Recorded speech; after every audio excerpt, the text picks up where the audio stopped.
El Centre d'Atenció Primària de Cambrils comença un procés de selecció de personal per als serveis d'urgències. L'entrada en funcionament del nou Hospital Lleuger de Cambrils obliga a la contractació de nous professionals. De fet, només en les urgències es quadriplicarà l'espai d'atenció als malalts. Hola a tothom. El nou Hospital Lleuger i la posada en marxa del servei d'urgències encapçalen avui el nostre informatiu. Aquest dijous els expliquem altres notícies i primer resumim les més destacades en el sumari. La comissaria dels Mossos d'Esquadra a Cambrils estarà enllestida abans de l'1 de novembre, data del desplegament. Des del Departament d'Interior asseguren que el desplegament suposarà un salt qualitatiu en matèria de seguretat gràcies també a la coordinació entre Mossos i policia local.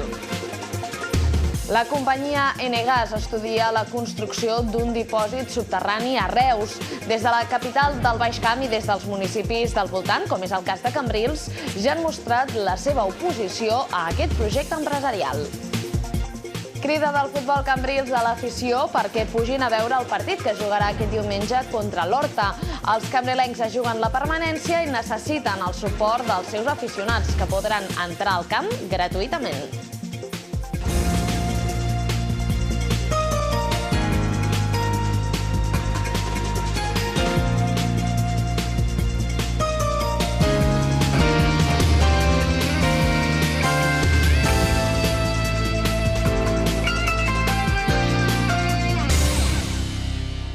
L'Ajuntament de Cambrils condemna enèrgicament l'atemptat perpetrat per l'organització terrorista ETA el passat dimarts a Legutiano, a Àlaba, que va costar la vida al guàrdia civil Juan Manuel Piñuel. Una vegada més, els responsables d'aquest assassinat han demostrat la seva falta de respecte cap al dret a la vida i cap a la democràcia. Aquest és un fet greu que no té cap justificació. Des d'aquesta corporació local volem reiterar un cop més, amb ràbia i dolor, la nostra oposició més radical davant la violència d'ETA i vers el terrorisme, en totes les seves formes i manifestacions. L'Ajuntament de Cambrils es solidaritza i acompanya en el seu dolor a la família de la víctima i a totes les víctimes del terrorisme. En nom de tots els ciutadans de Cambrils, demanem a totes les forces polítiques, a totes les institucions i a tota la societat unitat democràtica per fer front a aquest desafiament terrorista. De la mateixa manera, reiterem el compromís de seguir impulsant una cultura de respecte als drets humans i en defensa de les llibertats. Això, doncs, i per això ens concentrem per fer del nostre silenci un crit de repulsa contra la violència i a favor de la democràcia i l'estat de dret.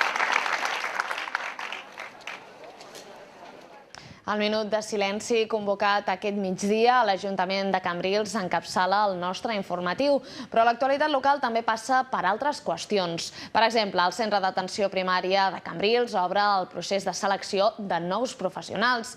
Les obres de l'Hospital Lleuger avancen a bon ritme i està previst que aviat es pugui posar en marxa aquest nou servei. Un servei que quadriplicarà el que existeix actualment, per a la qual cosa serà necessari ampliar la plantilla de personal. El Centre d'Atenció Primària de Cambrils es prepara per la nova cartera de serveis que oferirà amb l'arribada de l'Hospital Lleuger. El primer servei que s'instal·larà seran les noves urgències. Si fins ara el CAP comptava amb 2 consultes i 3 boxes, en un futur tindrà 4 consultes i 15 boxes. D'aquesta manera es quadruplicarà l'espai per atendre l'usuari. Les noves urgències supliran les que hi ha ara durant les nits i caps de setmana. El servei passarà a ser ordinari durant 24 hores al dia, amb una plantilla estable de professionals. Per tant, es convoquen a concurs metges, infermeres, auxiliars de clínica, portacamillers, administratius i tècnics de radiologia o laboratori. A més, també s'ampliarà la plantilla dels metges de família que es traslladaran al nou centre.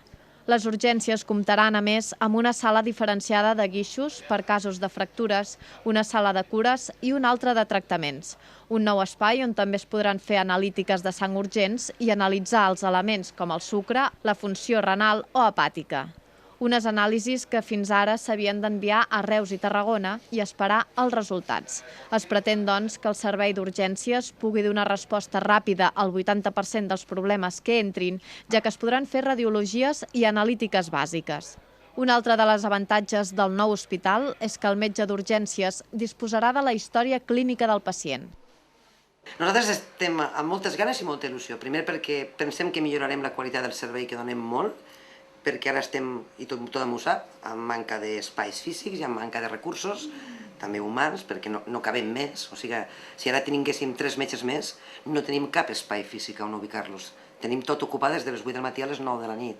Per tant, nosaltres creiem que donarem una millor qualitat d'atenció, la nostra cartera de serveis s'ampliarà i l'usuari, sobretot, volem que tingui una percepció de la sanitat més propera i més coordinada. L'apropament dels serveis quirúrgics a la població és un altre dels elements importants que portarà aquest hospital. S'espera que es redueixin les llistes d'espera i és que l'hospital comptarà amb tota una sèrie de noves especialitats com otorrinolaringologia, dermatologia, oftalmologia o traumatisme, a més de serveis d'atenció a la dona. Actualment el CAP només comptava amb les especialitats de ginecologia i salut mental, amb la presència un cop a la setmana d'un psiquiatre i psicòleg. Per altra banda, amb el nou hospital, el servei de rehabilitació, fins ara ubicat al casal municipal de la gent gran, passarà a la planta baixa de l'edifici del CAP. El nou espai permetrà ampliar el servei de traumatologia i logopèdia. L'Hospital Lleuger no admetrà ingrés. Per tant, quan una patologia sigui candidata d'ingrés o bé necessiti una atenció de més de 8 o 10 hores, el pacient serà derivat a Reus o Tarragona. Amb tot, es preveu que la cartera de serveis i la seva qualitat augmentin considerablement amb el nou hospital.